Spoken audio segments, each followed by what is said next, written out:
Nashaka kwishura ari ikibazo cy'amanoti yabajije, ikibazo ciza cyane cyo kuvuga ati mbega ko hari abaririmbyi tubona ngaha maze gukora edition zibiri ubu mugeze ku ya gatatu, mbe nta bandi nka Satbi tuzomubona kuri affiche kubera iki mwatubwiye ko festival tazo Anje reka maze ni presenter twa Manoti promoter kuva kuri ba Manoti TV. Ikibazo canje kivuga uku, iyi ni festival yamiba kenshi that's yasikeje mu misi yose muri no misi mikuru ya independence. Nashaka kumenya ino festival haraho yo bihuriye na gouvernement, est-ce que gouvernement yoba yifinance?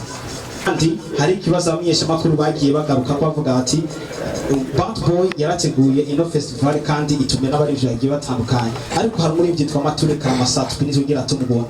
Est-ce muri ubu naho twizere ko zobona affiche ariko Satbi muri no festival? Murakoze cyane.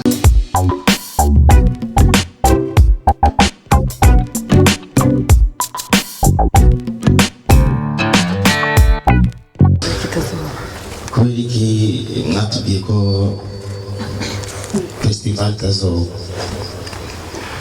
genda umuntu nkunda gukinisha amajambo cyane rwose kugira ndabe réellement abantu babishigike. Nibaza yuko mu gihe dusohora affiche ya festival, igihe dusohora affiche ya festival bica bigenda n'uze ya promotion nyene. Igihe dusohora affiche ya festival muri benshi bari ngaha na muntu umwe yapostije iyo nuze iyo affiche, kandi ari ikintu cy'igihugu naho ari tubikora ku gatwe kacu, mugabo ari ikintu cy'umuntu yito yuko ari umurundi wose ashobora gushigikira, kuko ni festival de l'indépendance, donc irandaba ikakuraba ikaturaba twese.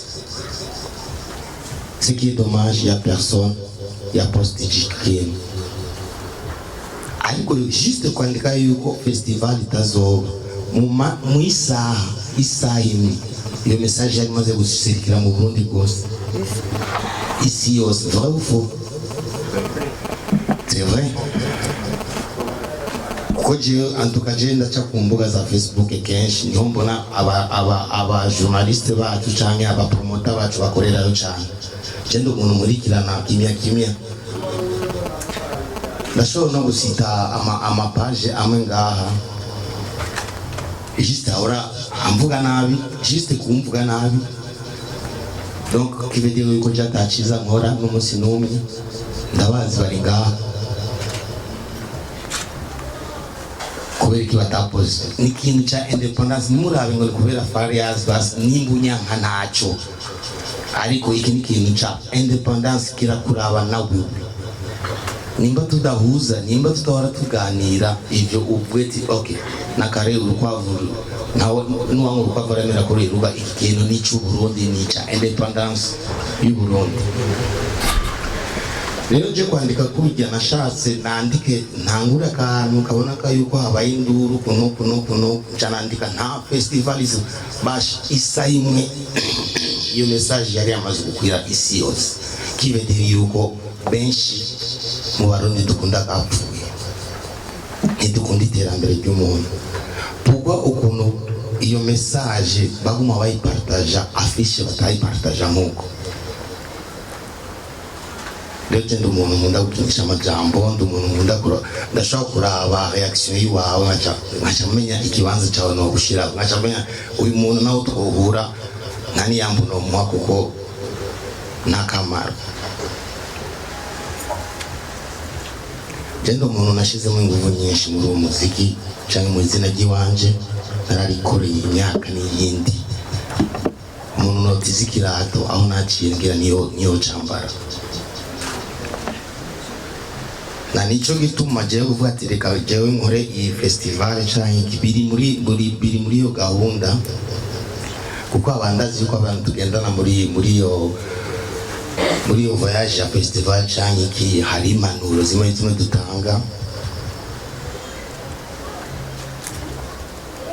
Hama kuvyerekeye umuntu yabaje Star TV wabajije ngo promotion, ega promotion niwo uyikora bro.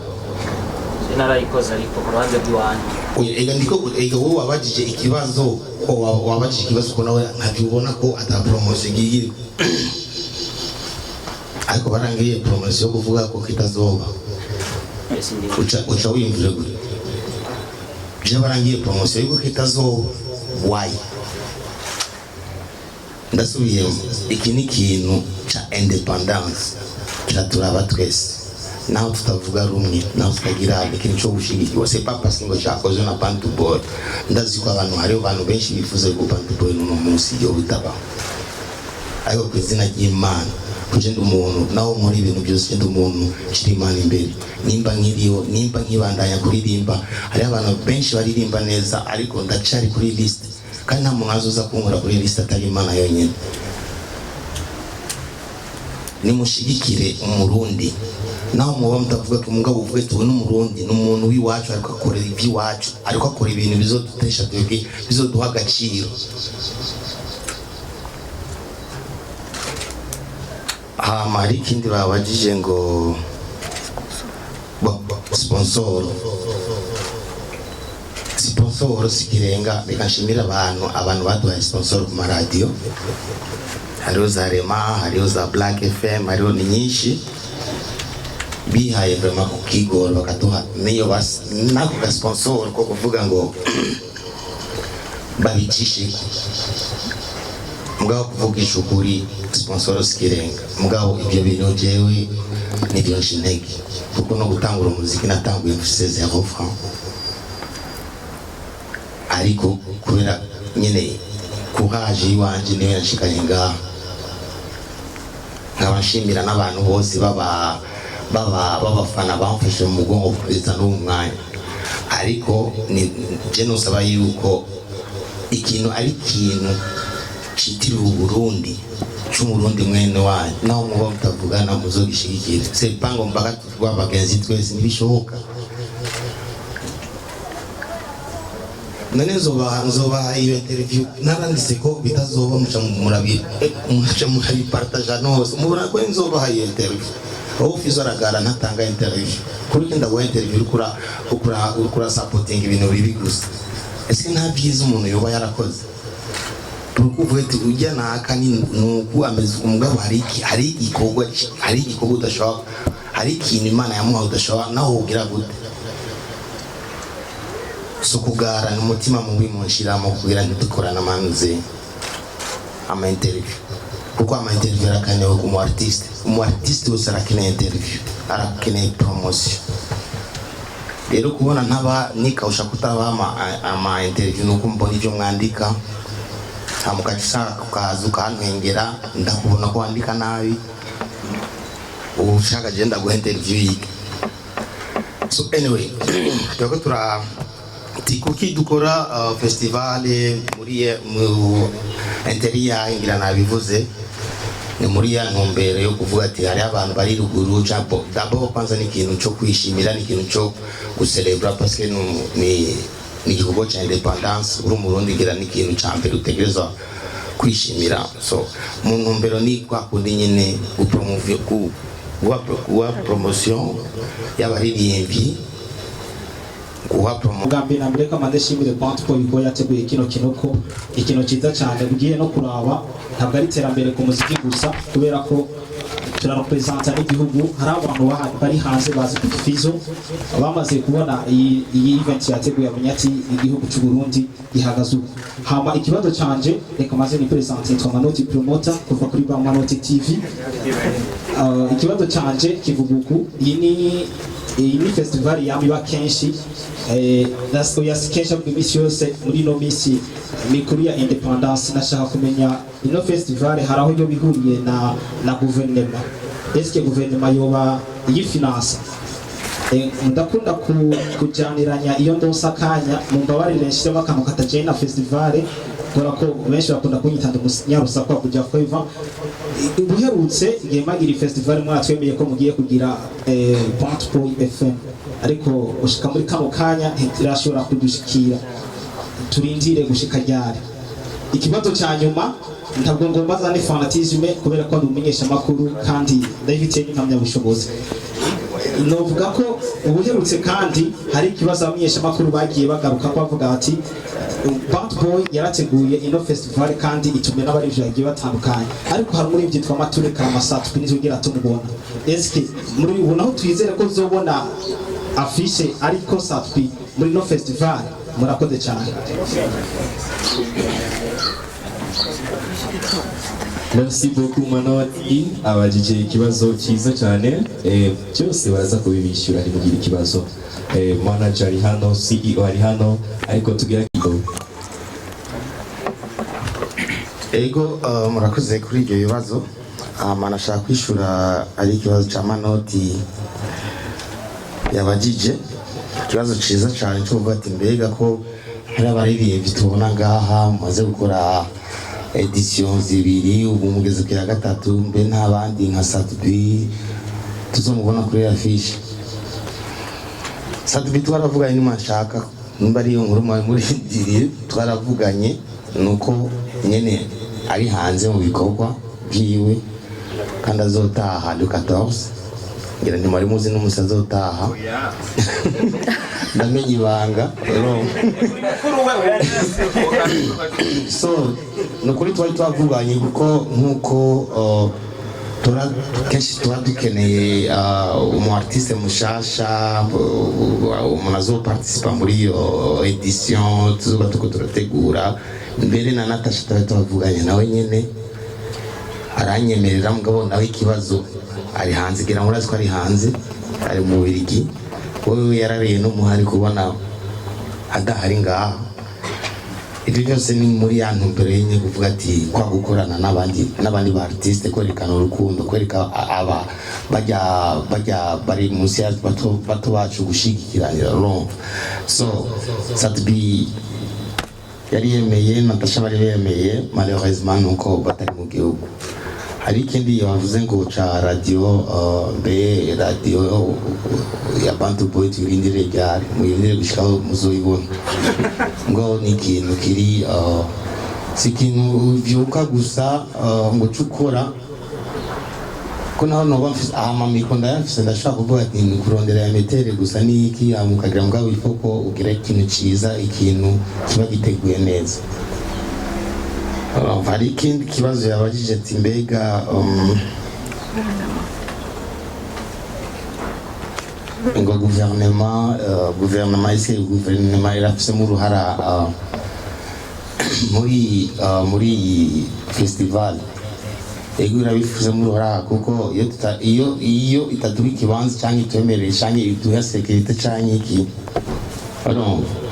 irabifuzemo uruhara kuko niyo dusinyira ati nimukore. Hama hariho na si guverinoma gusa, hariho na payeje. Hama harundi yabajije ikibazo ati mbega ibintu uva muri dushe entertainment, yabajije ati mbega iki gikorwa mukora ni kubera muronka amafaranga cyane igira ibinama nabivuze iminsi yose, ariko turasohora udufaranga twacu mugabo ni muri ya ntumbero yo gufasha.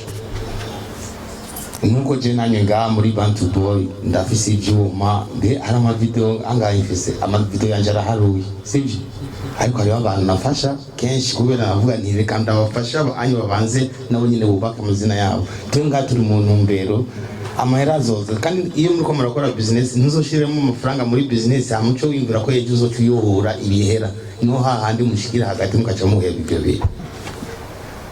Nuko je nama ndabivuga ya plus de 20 ans nkora agakazi, nimba amahera nza kuyaronka ya même pas 10 ans.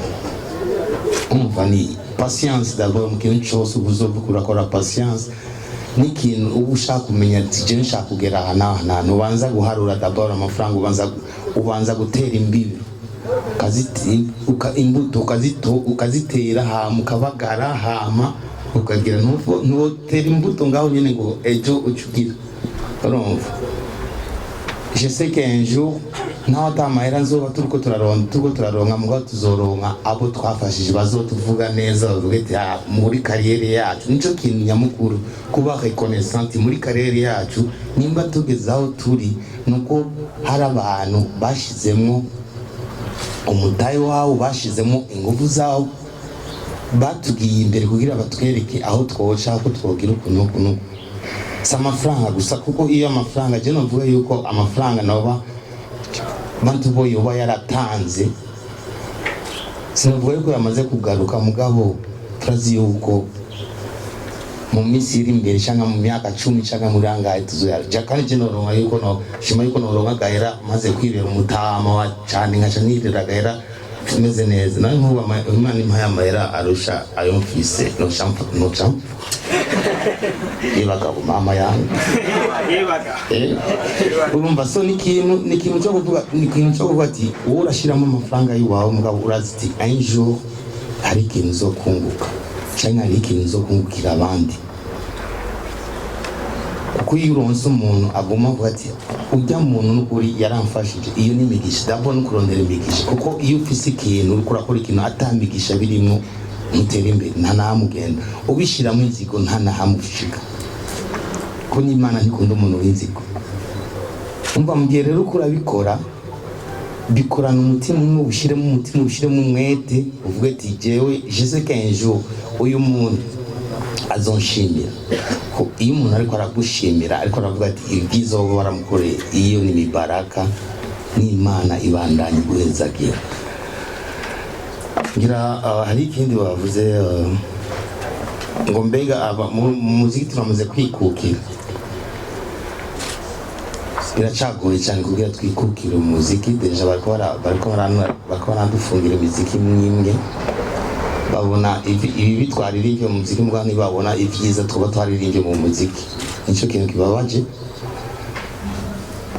ariko nibyo ndenge nuko mugabo mu muziki yose ahantu hose ngira hari amategeko arabaho, mugabo nibaza yuko boducira inkoni ngufi, kuko niko kazi katubeshejeho. Mu gihe turirimbiye Uburundi tuko turahayagiza Uburundi, même pas merci, nibavuga na merci, nibadutera intege, ariko kubera naririmbye umudodo ngo funga iyi hangama nayo ndikunda hayagiza igihugu nayo, kubera utaje kumbwira ati warakoze basi, kuvuga juste warakoze, ariko kubera naririmbye umudodo nko kundi nyine usanga bako baraduca intege. None ba bana bashaka kuririmba, ba bana bashaka ryaterambere, uzoba muciye intege, azoza kuri kidoma mu barabara canke ari gisuma, kuko abona atakamaro biriko biramumarira. So bazorayo baducira inkoni, nukuri ntiba cyo kintu kirababaje kwikukira mu muziki, birahari mugabo biracacumbagira. Kanje noshima mvuye mbonye abantu bari inyuma yacu bamaze kwikukira mu muziki. Ngira ndi no mumva